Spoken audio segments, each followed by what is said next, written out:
Hello guys.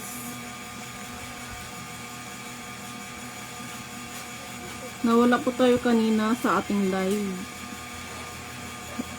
Dahil sa gawa ng rewards lang ang aking internet kanina. Iba pala yung nakakonect. So ayan, inayos ko ang setup ng aking live ngayon. At ipagpapatuloy na po natin ang ating pagbabasa ng ang kahulugan ng huling ikasampung bahagi ng marangal na Quran.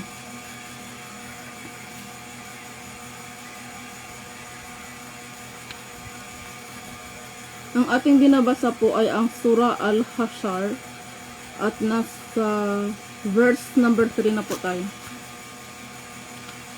At kung hindi lamang na itinakda ng Allah na sila ay itapon sa ibang lupain, katiyakang sila ay naparusahan niya sa mundong ito. At sa kabilang buhay, makamtan nila ang parusa ng apoy. Ito ay sanhi ng kanilang pagsuway sa Allah at sa kanyang sugo. At sinuman ang sumuway sa Allah, katotohanan ang Allah ay mahigpit sa kanyang parusa. Anuman o mga Muslim ang inyong tinigpas sa mga puno ng datilis or dates ng inyong mga kaaway o di kaya ay hinayaang nakatindig sa kanilang mga puno, ito ay kapahintulutan ng Allah upang sakali ay bigyan niya ng kahihiyan ang fasikon. Sino ang mga fasikon? Sila ang mga taong mapanghimagsik at suwail sa Allah. At anuman ang ipinagkaloob ng Allah bilang fay sa kanyang sugo mula sa kanila, ito ay sa dahilang hindi kayo nagkaroon ng pakikipagdigma sa pamamagitan ng paggamit ng mga kabayo o kamilyo. Ngunit ang Allah ay nagbigay ng kapangyarihan sa kanyang mga sugo ng higit sa sinumang kanyang naisin. At ang Allah ang may ganap na kakayahang gawin ang lahat ng bagay.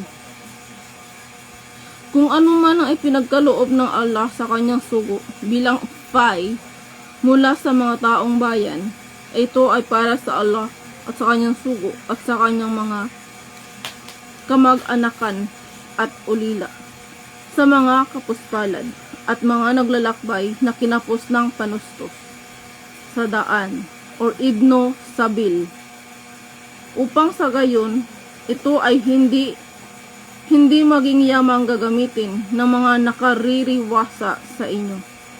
Kaya't anumang itagubilin sa inyo ng sugo, ito ay inyong tanggapin, at anuman ang kanyang ipagbawal sa inyo, ito ay inyong iwasan. At matakot sa Allah, sapagkat ang Allah ay mahigpit sa parusa.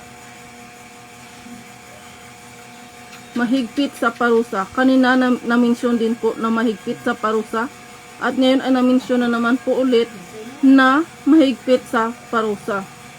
So dito inilalarawan na talagang ang dakilang Allah subhanahu wa ta'ala ay mahigpit sa parusa. Kaya dapat ang isang Muslim ay matakot sa Allah. Alam dapat na isang Muslim ang mga ipinagbabawal ng Allah sa Islam at sa mga Muslim. Hindi porke isang Muslim ka na ay alam mo na ang lahat. So ano ba ang dapat gawin ng isang Muslim? Sa isang Muslim, obligasyon o obligado siya mag-aral o alamin ang katotohanan. Hindi ibig sabihin na kapag ikaw ay isang ustads or ustadza or ano pa man ay maalam ka na. Kaya ito lang ang aking may papayo. Mag-aral po tayo. Saliksikin po natin ang Islam. Iyan ang isa sa pinakamabigat na obligasyon ng isang Muslim. Dahil mahirap po ang maging isang mangmang sa kanyang relihiyon. At may kaukulang ding bahagi ng fay sa mga mahihirap na muhajir.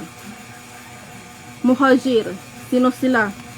Sila ang mga Muslim na nagsilikas patungong Madina, na itinaboy mula sa kanilang tahanan at iniwan ang mga ari-arian upang hanapin at makamtan ang pagmamahal ng Allah at bigyan siya ng kasiyahan, at nakipagtulungan sa Allah at sa kanyang sugo upang palaganapin ang kanyang relihiyon.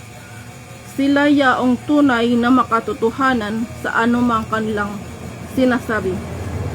Ibig sabihin, ito yung kaya mong panindigan sa iyong sarili. Kanina binanggit ang fasikon, at ating babasahin mamaya ang kahulugan ng fasikon, kung sino-sino ba ang mga fasikon.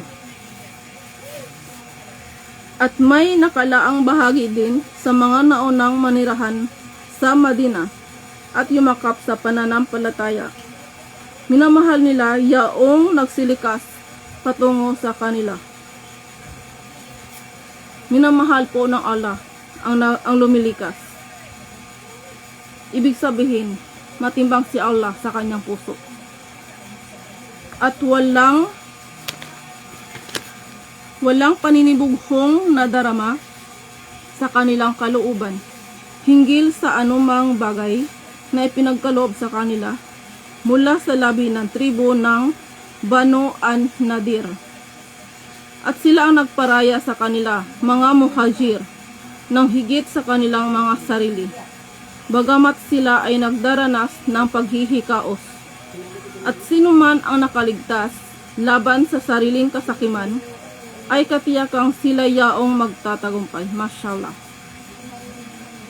At yaong sumunod na mga Muslim na dumating pagkaraan nila ay nagsasabi, O aming Rab, Panginoon, patawarin ninyo kami at yaong aming mga kapatid na naunang tumanggap ng pananampalataya.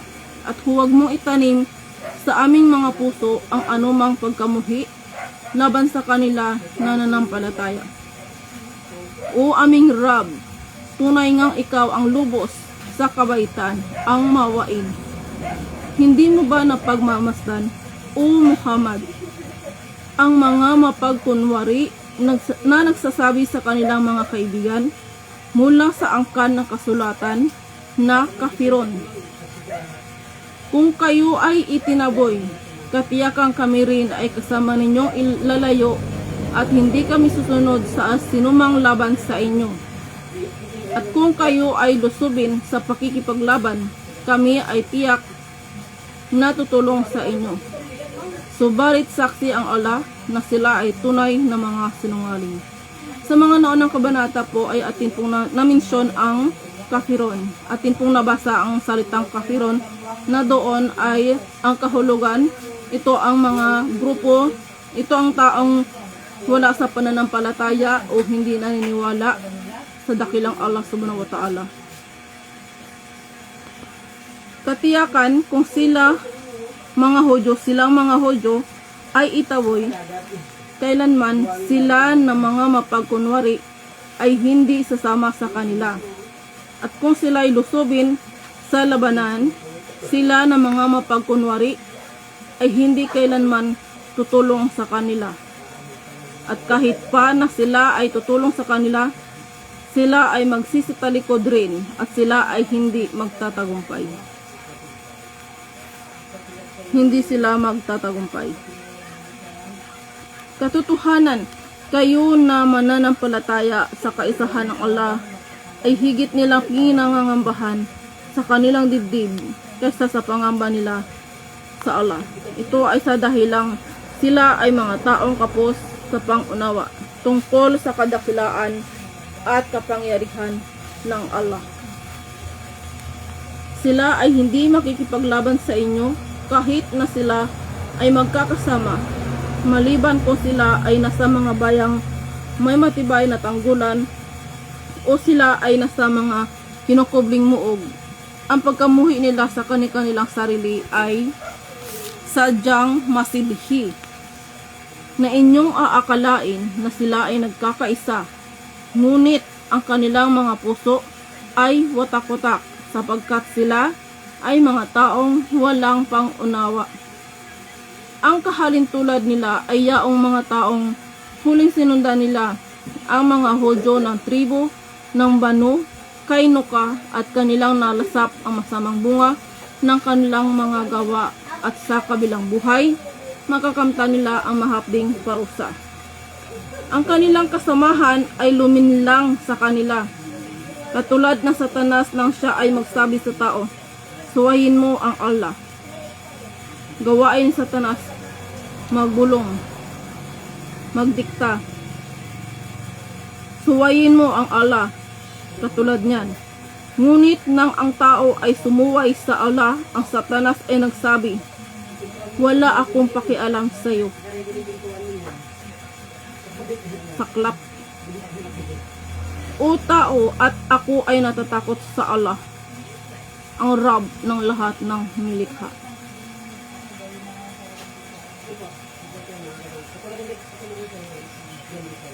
Ibig sabihin, sino ang nalugi? Sino ang nawalan? Sino ang natalo? Diba? Ang tao. Kaya dapat walang ibang gawin ng isang Muslim, kundi ang lakasan ang kanyang pananampalataya.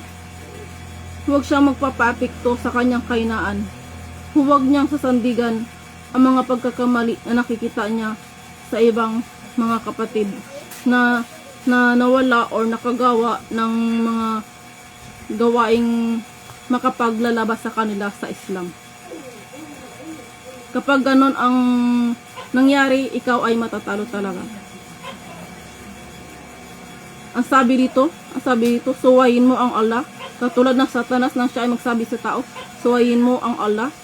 Ngunit nang sumuway ang tao, ang sabi niya, wala akong pakialam sa iyo. Doon pa lang, lugi ka na. Ang saklap nun. Kaya kapwa naging wakas nila ay ang apoy. Sila ay mananatili roon magpakailanman. Ito ang kabayaran sa zalimun. Yun po, nabanggit po dito ang zalimun. Itong zalimun ay salitang Arabic. Salitang Arabic na tumutukoy sa lahat ng taong makasalanan, mapagawa ng katampalasanan sa pamamagitan ng pang-aabuso, pang-aapi sa kapwa, at suwail na lumalabag sa hanggan ng kautusan ng Allah. Sila na kung, ano ba binanggit ko? Zalimun. Sila na kung ipagkaloob sa kanila ang kapangyarihan ay mapaniil na umaalipin sa mga mahihinang tao.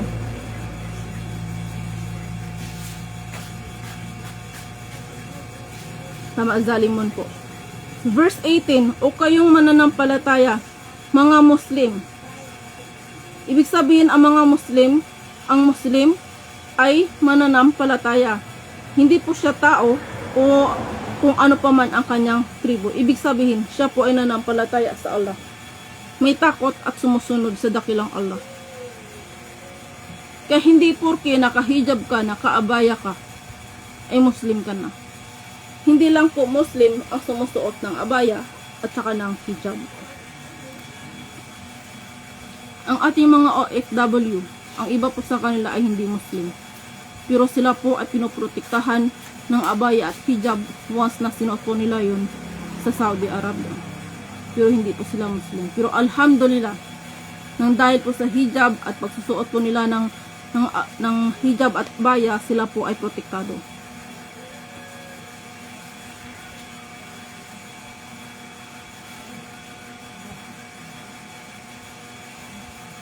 O kayong mananampalataya, mga Muslim, ang sabi, matakot sa Allah at maging masunurin sa Kanya. At hayaan ang bawat tao na hanapin kung ano ang naghihintay para sa Kanya sa kinabukasan at matakot sa Allah. Katotohanan, ang Allah ang ganap na nakababatid sa lahat ng inyong ginagawa. Shout out po Madam Safia Vlog.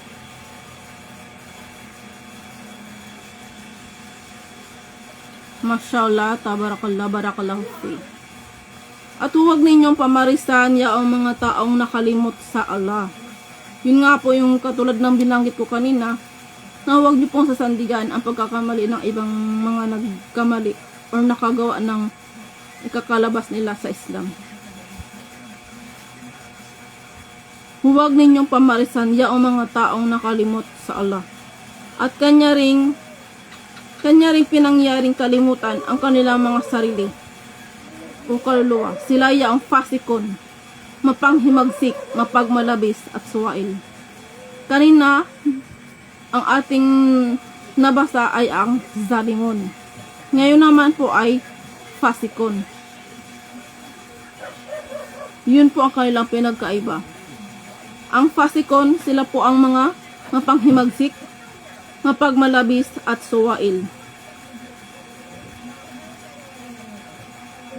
Sila ang mga taong mapanghimagsik laban sa Allah. Sila ay mga suwail na palaging sumusuway sa mga kautusan ng Allah.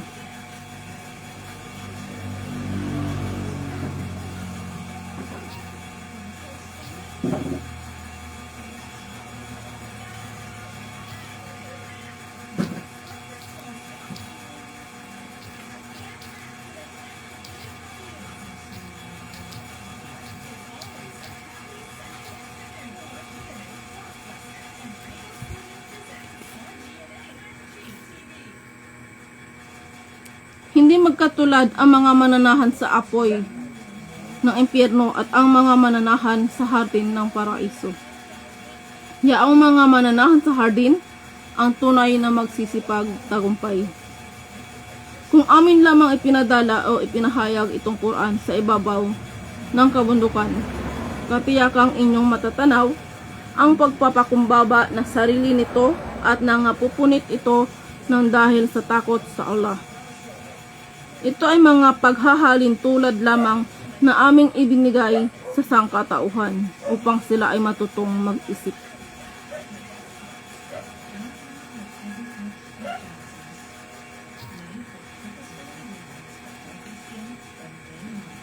Siya ang Allah, walang ibang tunay na Diyos na dapat sambahin maliban sa Kanya, ang lubos na maalam ng lahat ng bagay, nalingid man at hayag, siya ang mahabagin, ang mawain. Siya ang Allah, walang ibang tunay na Diyos na dapat sambahin maliban sa Kanya, ang tanging hari, ang banal, ang pinagmumulan ng kapayapaan, ang tagapagbigay ng kapanatagan, ang tagapagmasid ng lahat ng Kanyang nilikha, ang ganap na makapangyarihan, ang di mapaglalabanan, ang matayog, luwalhati sa Allah. Higit siyang mataas sa lahat ng iniuugnay bilang kasama o katambal niya. Siya ang Allah, ang tagapaglikha, ang tagapagsimula ng lahat ng bagay.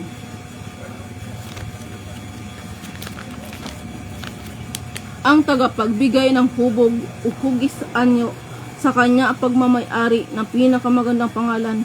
Lahat ng nasa mga kalangitan at ng kalupaan ay lumuluwalhati sa Kanya. At siya ang ganap na makapangyarihan, ang tigib ng karunungan.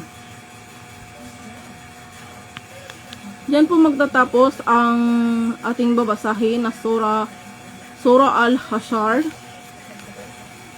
na susundan naman po ng Surah Al-Muntahana, ang babaeng susuriin.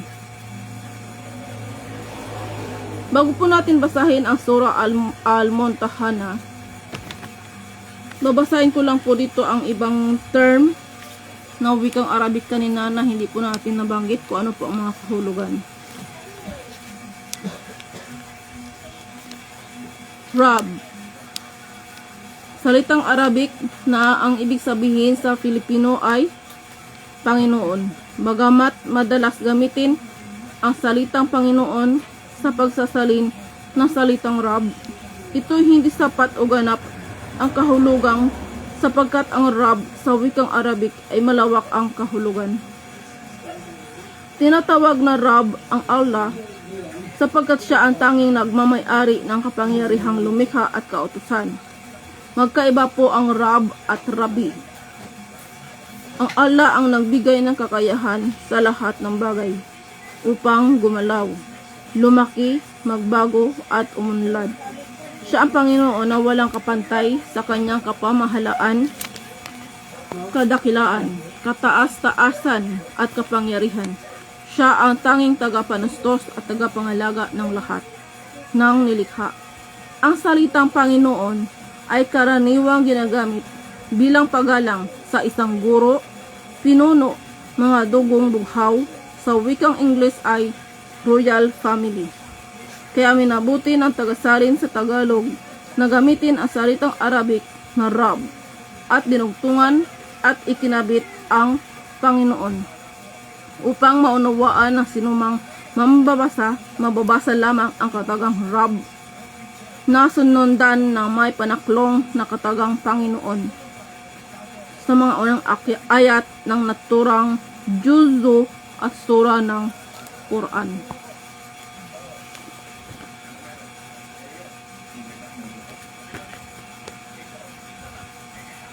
Ang mga Hudyo ng tribo ng Banu an-Nadir. Ang Phi ay binubuo. Kanina nabanggit po ang Phi. Nabasa po natin ang Phi, wikang Arabic. Ang Phi ay binubuo ng lahat ng bagay na maaaring kuhanin sa mga kaaway ng Muslim na hindi naman humantong sa pakikipagdigmaan.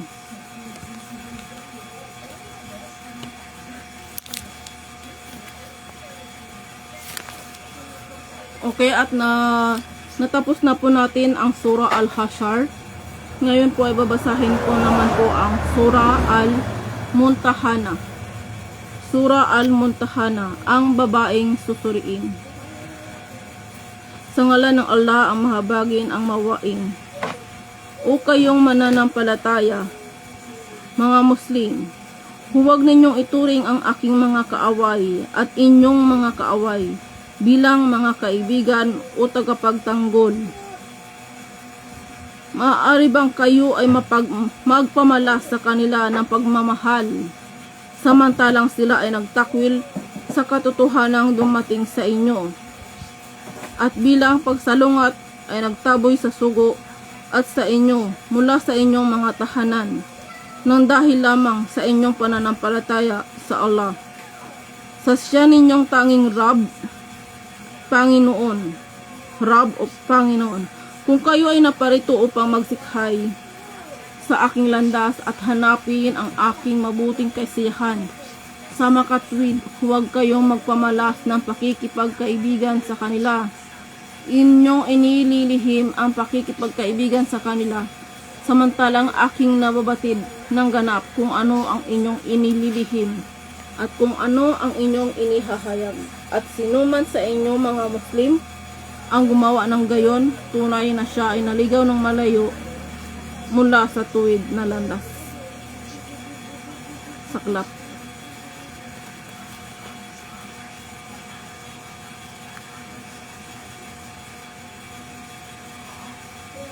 Kung magawa man nilang kayo ay mapangimbabawan o magapi, sila ay mag-aasal sa inyo bilang inyong mga kaaway at kanilang iunat ang kanilang mga bisig at kanilang mga dila laban sa inyo ng may kasamaan.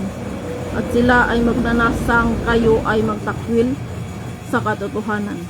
Walang kapakinabangan na may dudulot sa inyo ang inyong mga kamag-anak at maging ang inyong mga anak sa araw ng pagkabuhay muli laban sa Allah. Ang saklap. Yan po ang masakit na katotohanan. Siya, ang Allah, ang maghahatol sa pagitan ninyo at ang Allah ang ganap na nakakikita sa lahat ng inyong mga ginagawa.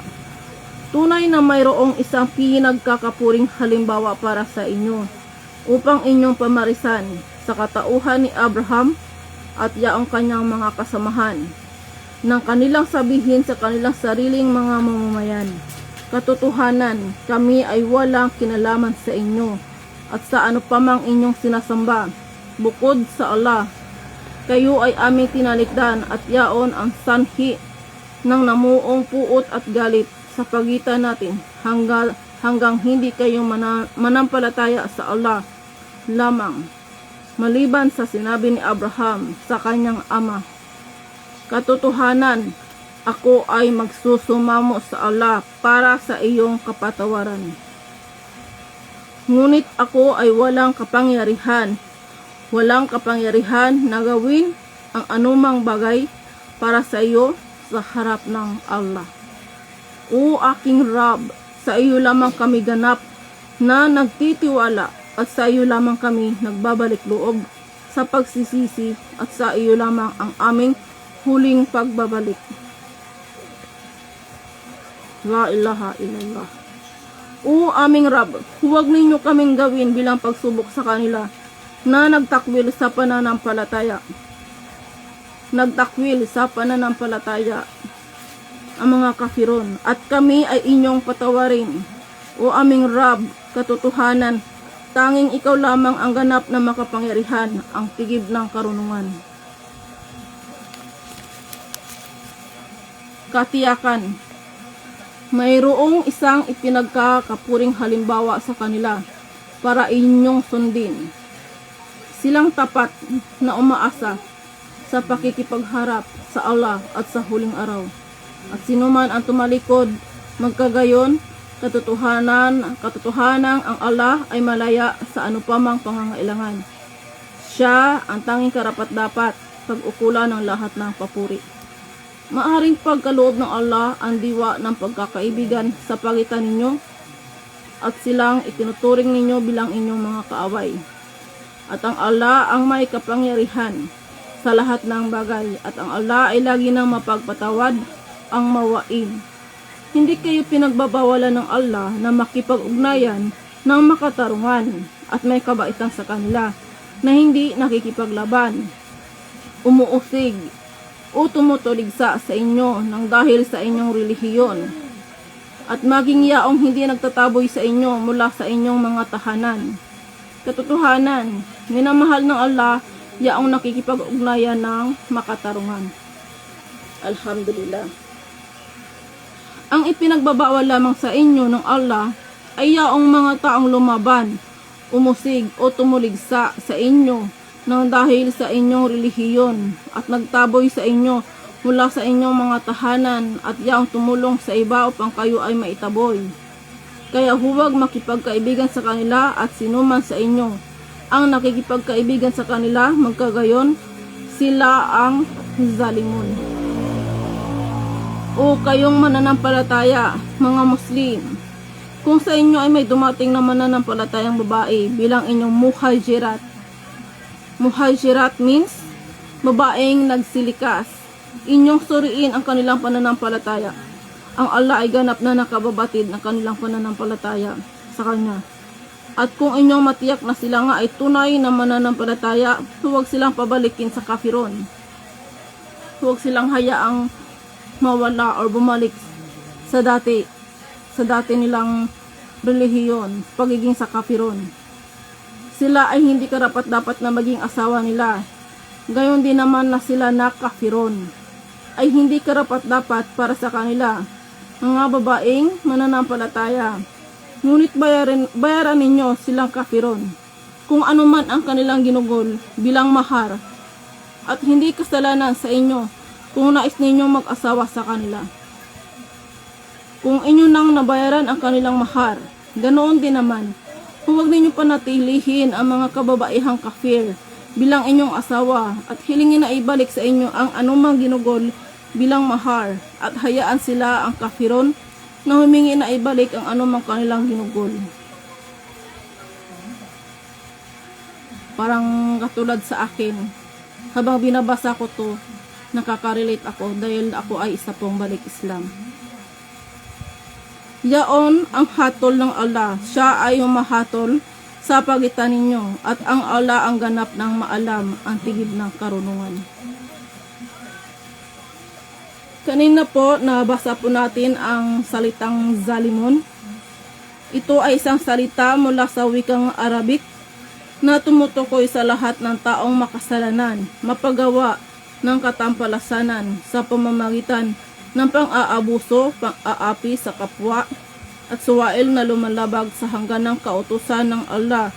Sila na kung ipagkakaloob sa kanila ang kapangyarihan ay mapaniil na umaalipin sa mga maihinang tao. iba-iba po pala ang tao sa Islam. Hindi lang po pala Muslim. Andyan po yung mga binasa po natin kanina, ang kafiron, ang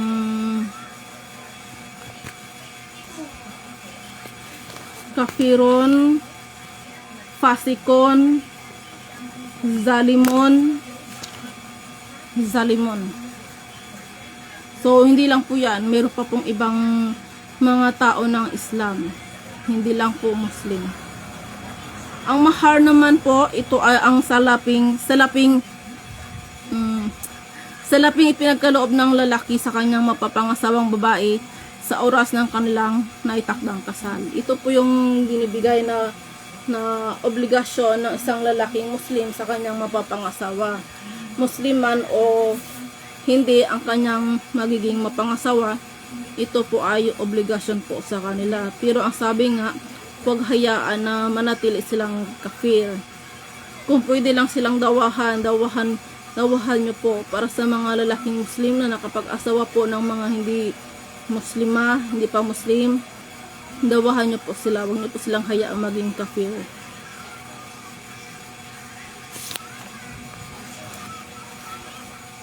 At kung mayroon man sa inyong mga asawa na lumisan mula sa inyo patungo sa karifon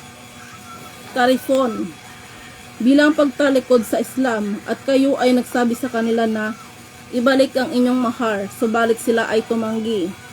Pagkaraan nito, kayo ay humayong nakipaglaban sa kanila at nakalikom ng mga dabi mula sa pakikipaglaban. Sa makatuwid, bigyan mula sa nalikom na yaman, yaong ang kanilang asawa ay lumisan. Katumbas ng halagang ginugol nila sa kanilang asawa bilang mahar. At matakot sa Allah na siya ninyong pinanampalatayanan. O propeta, kung ang mga mananampalatayang babae ay magsilapit sa iyo upang magbigay ng baya means panunumpa at pangako na sila ay hindi magtatambal ng anupaman sa pagsamba sa Allah, na sila ay hindi magnanakaw, na sila ay hindi magkakasala ng pakikiapid o zina, na sila ay hindi papatay ng kanilang mga anak, na sila ay hindi magsasalita ng anumang paninirang puri, na naglalayong maglubid ng mga kasinungalingan, at sila ay hindi susuway sa iyong ipinag-uutos. Magkagayon, iyong tanggapin ang kanilang baya, panunumpa at pangako, at magsumamo sa Allah para sa kanilang kapatawaran. Katotohanan, ang Allah ay lagi nang mapagpatawad, ang mawain. Alhamdulillah. O kayong mananampalataya, mga Muslim, huwag ninyong ituring bilang mga kaibigan ang mga taong umani ng puot ng Allah, silang mga Hudyo. Mga Hudyo ang tinutukoy dito. Katiyakan, sila ay nawalan ng anumang pagpapala sa kabilang buhay, katulad ng kawalan din ng mga kafir na nakabaon sa kanilang libingan sa pag-aakalang sila ay hindi muling bubuhayin sa araw ng pagkabuhay muli. Ito yung sinasabi na porque iba ang relihiyon mo, iba na yung hatol sa iyo ng Allah sa mga Muslim. Akala lang po nila yun. So, yun. Diyan po muna magtatapos ang ating kabanata, ang ating dalawang sura na binasa sa gabing ito. Sana po may natutunan po kayo sa aking binasa. May napulot po kayong aral at ang halaga or importansya ng pagbabasa ng ang kahulugan ng huling ikasampung bahagi ng marangal na Quran. Sa muli, Assalamualaikum warahmatullahi wabarakatuh.